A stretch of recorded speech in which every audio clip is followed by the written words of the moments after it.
everyone. It's great to have you here, and I'm really happy that we are going to have the second session of our Fundamentals of Cognitive Neuroscience class.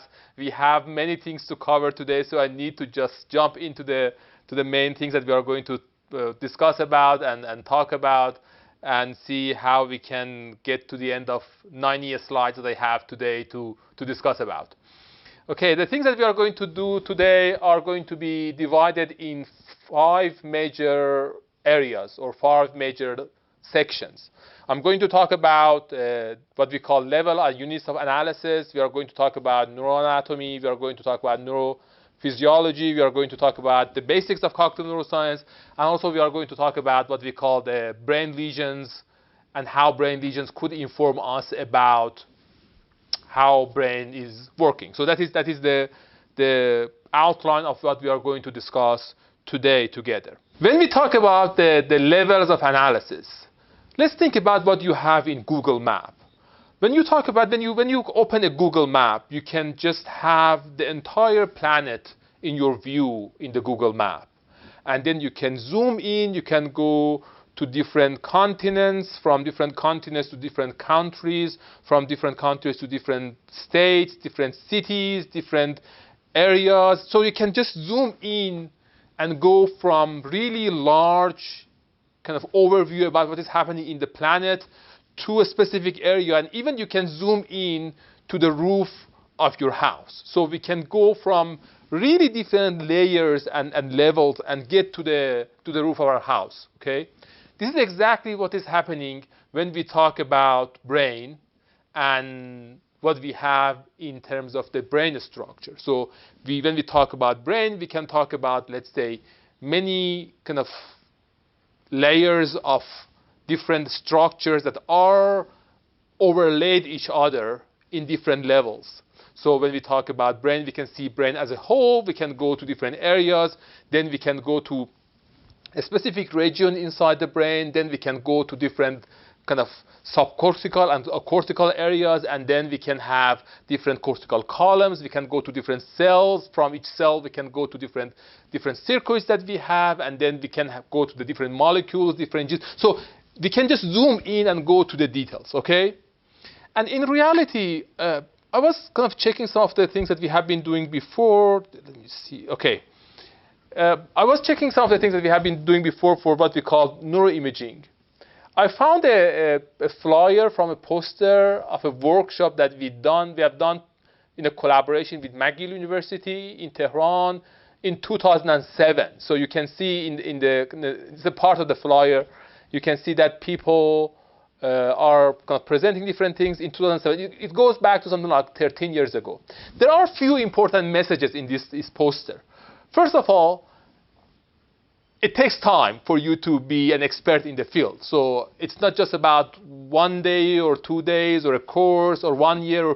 It's something like a lifetime process. If you want to know different layers of brain functions, different units of brain functions, if you want to know what is happening in the brain from really kind of larger areas to molecules and genes, it takes a lot of time. So it's just not going to be happening in just a few days.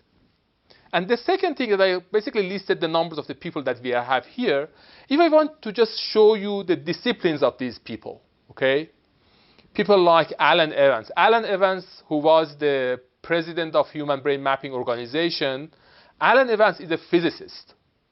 On the other side, we have Hajir, who is basically a neurologist. Then we have Muhammad Ali, who is a medical physicist.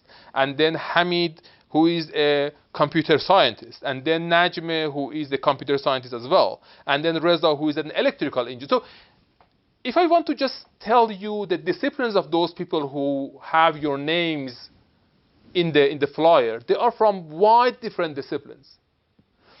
And it is not possible for everybody in in his or her own discipline to know all the details about the brain.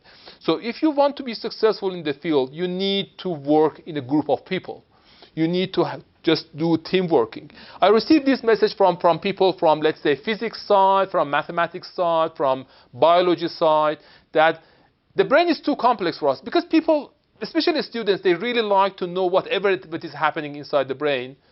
And it's not possible. Even for, major people in the field who have been working on the brain for decades. They cannot have all the details. They need to work in a collaborative environment. They need to work together. They need to work with mathematicians. They need to work with physicists. They need to work with chemists. They need to work with biologists. They need to work with computer scientists to be able to understand a phenomenon. And we need to have a collective engagement of different disciplines together to make something happen in the field of cognitive neuroscience. So do not get frustrated of not being able to understand all the details of something when you are entering to the field of cognitive neuroscience. That is happening to all of us. I've been in the field for something like 20 years. Even in being in the field for something like 20 years, there are many things that I cannot understand in full depth. I just have a general idea about them. But I have a really good friends who are the statisticians, they are mathematicians, there are physicists, so they help me to understand those complex concepts that are not exactly my field of expertise. So that is how we can have people from different disciplines working together. And that is the beauty of cognitive neuroscience. This is exactly what I love about cognitive neuroscience, because you need to work with others. That is the reason that I'm taking something like 15 minutes of your time today from the first part of the session to just ask people across the world to introduce themselves. And you realize that people who were introducing themselves from, different course attendees, they are from a wide range of different disciplines. We have people from, let's say, organizational engineering. We have people from electrical engineering. We have people from computer science. And all these people need to work together. You need to learn how to work with others if you want to be a cognitive neuroscience. So that is a really, really important message for the first part of the session. Then we discussed last session about a framework, a functional framework, or we told that something like a cognitive heuristic framework, discussing about different functions that are working together and how these items are interacting. And I need to tell you that it is one of the frameworks that are available in the field. There are many other frameworks that we can discuss about, but these are about cognitive functions. But when we want to go to some other frameworks, I'm going to give you another kind of framework that we really like to discuss about. This framework that you are seeing is trying to consider main cognitive functions and main brain functions that are important for normal functioning of human being. Okay?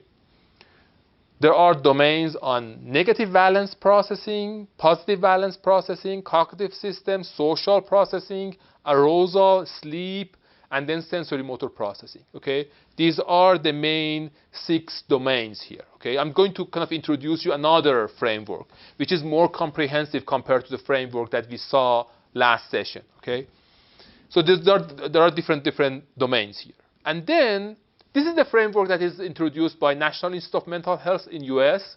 It's called RDoC, or Research Domain Criteria. I will tell you why it is kind of named as RDoC and why it is important for you to understand RDoC as a something like framework, more comprehensive framework that would cover different layers and different kind of ways of exploring the brain.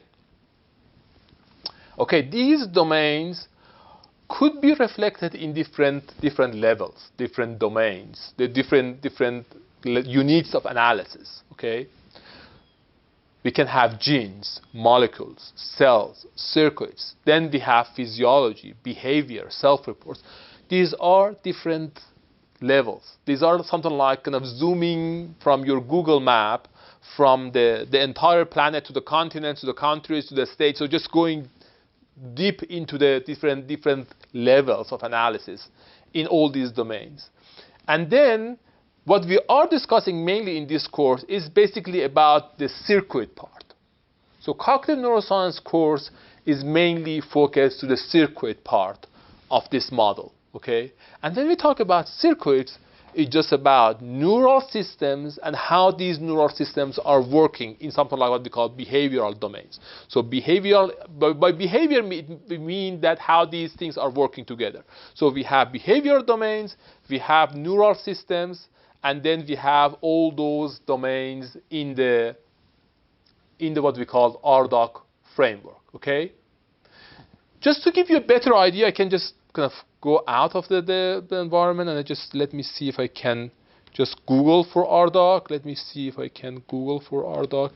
Let's see, RDoc matrix. If you just Google for that, you can find what we have in the Neuroimaging website. If you just zoom into the Neuroimaging, so you can find the RDoc matrix.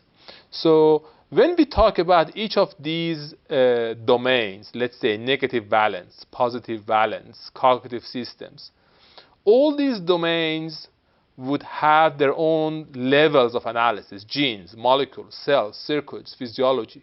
And then there are some subdomains. So for example, in the reward processing, in the reward learning, reward valuation, when we talk about attention, you can go and explore, okay, what are the circuits that are involved in attention? So I can click on this. So what are the circuits that are involved? How that is going to be processed? What are the kind of different behavioral tasks that are involved in processing attention? What are the different paradigms that are involved in processing attention? So you can see that how different levels of analysis could be involved in different domains of cognitive function. So it could be gene, molecules, cells, circuits, physiology, behavior. So this is actually a matrix. You can see that it's a matrix of different levels of cognitive domains and then different levels of different units of analysis. And you can use this resource. It's a really invaluable resource that people provided to be able to help us to understand different levels of analysis for different cognitive functions. They use cognitive as a more, in a narrower definition compared to what we are using here in this class. In this class, when we talk about cognitive system, it includes every single processing that is happening inside the brain, okay? So when we talk about cognition, it includes all the processes that are happening in the brain. Whether they are even motor or sensory, we call them cognitive processes, okay? But here they have a more, let's say, a narrower definition for cognitive systems, which is more towards what we call cold cognitive functions. So they excluded hot cognitive functions and sensory motor system, and they put them out of the cognition. But at the end of the day, we call all these domains the cognitive domains, and they would include what we are targeting. Okay, let me just be back to my slides. Okay, so this is what we have. I mean, different domains, then different levels. And then in this complex system, we can involve what we have in environment and how the brain is involved with the environment in the process of neurodevelopment to make the brain that we already have. So we cannot ignore environment. So when we talk about all these processes, then there is another factor, which is the environment, that is all the things that are happening outside our body and is providing information to the brain and providing lots of input and feedback into the brain. And that is going to make what we call neurodevelopment. So we need to kind of have an idea about all these different domains. And right now, people are trying to explore these kind of changes over time. There is a large project that is named HBCD project. And this project it has, I think, 40 something, 42, something like that, centers across US. And our center is one of the centers, Laureate Institute for Brain Research is one of the centers in US. We are recruiting for this project. We are recruiting something like 700 kids at the age of 8 to 10 years old, and we follow them for something like 10 years. And in this project, people are going to recruit 25,000 kids at the age of 8 to 10, and we do imaging every year for these people, and we follow them for 10 years to see all these domains, how they are changing across the time. And there are specific assessments for these domains within the HBCD project. And the good thing about HBCD project is that the entire database is open to public. Right now, people released several pieces of the HBCD project, so you can go and have, let's say, okay, what are the things that I have in the HBCD project from the positive valence from different levels, from genes, from molecules, cells, circuits, physiology, behavior. So these are the assessments that people have done for different domains within these 25 1,000 kids. And it is going to be something that would be available for you if you are going to be a cognitive neuroscience in the future. And that is going to be an invaluable resource for you to have a better idea about how the data is being organized in the field of cognitive neuroscience. And then there is a new study that is called Healthy Brain and Child Development, HBCD, which is going to recruit people from even something like before their birth. Even there are discussions how we might be able to do some imaging when people are still in the uterus of their moms, and then following them after their kind of childbirth, and then follow them through the early childhood. So that is another project that people are working on that to add to what we already have in the ABCD project. So these are all exciting news about cognitive neuroscience. Then you have lots of information. Right now there are discussions, for example, within these kind of ABCD database, what is the effect of media and exposure to media, or the screen time that you are spending? What is the relationship between the screen time of the kids and their brain development? So these are the questions that people can answer with these databases, because they know how all these behaviors from these kids, they know how all these kind of assessments in different domains, and then they also have their brain structure to see is there any relationship between the brain structure and brain function and all these domains in different levels. So that is the matrix that you need to develop in your mind when you are talking about cognitive neuroscience to be able to understand that. So it is going to be complex. I can completely understand that. But what you need to know is how you need to be able to carefully cherry pick the items that are going to be helpful and understandable based on your own background. It is critically important for you to understand that, okay, this part is going to be too much complex for me. This part is something that I can process. So you need to go into that let's say, garden and just pick up things that are kind of processable for you or digestible for you. And this is exactly the reason that I ask you to explore what we have in the Brainotome Atlas and provide a kind of report, because you realize that in the Brainotome Atlas, there are many technical details. I do not like kind of those who are not engineers to go to the technical details. I just wanted people from different disciplines to find things that are interesting for them, not to just go to every single technical detail that might not be easy to process for those who do not have significant or enough technical background for that, okay? But I'm talking, I provided a short survey, just one single question that is asking about your main background.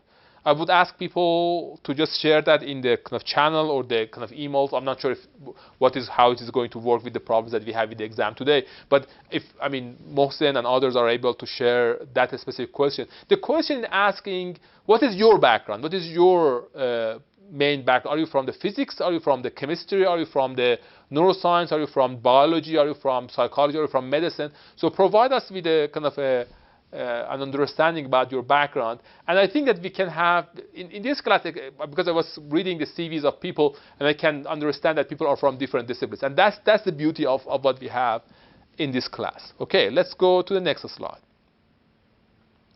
Okay, there are some kind of, the slide that I showed you, these domains might seem a little bit complex, and the website that I showed you.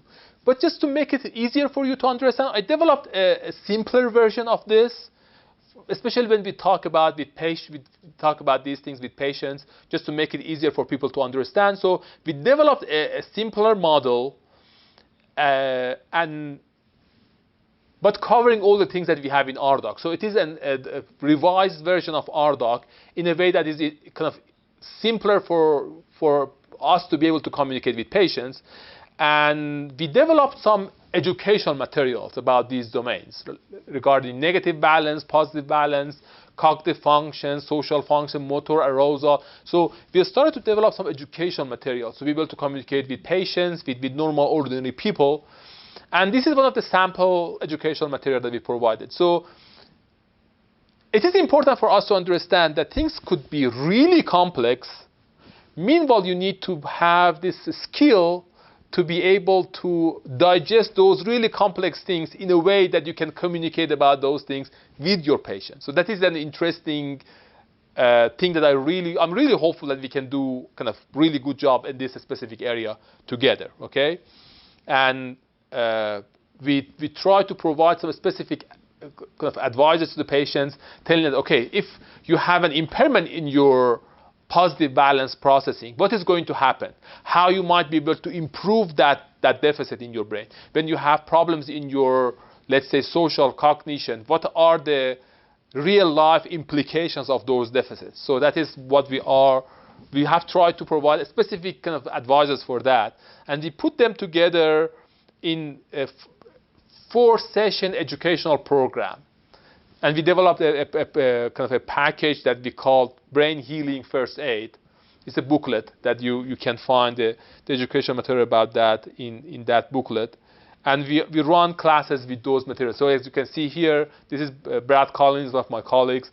So we have the posters here, we have those educational materials here, and we run these kind of educational classes. So if patients with substance use disorder and other brain injuries could understand these RDoC domains, you can definitely understand it. And not just stigmatizing people. I mean, if we can communicate those complex knowledge with public audience, those who do not have expertise in the field, you definitely are able to understand these functions. But it needs time, and you need to kind of spend time for that to be able to have a better kind of understanding.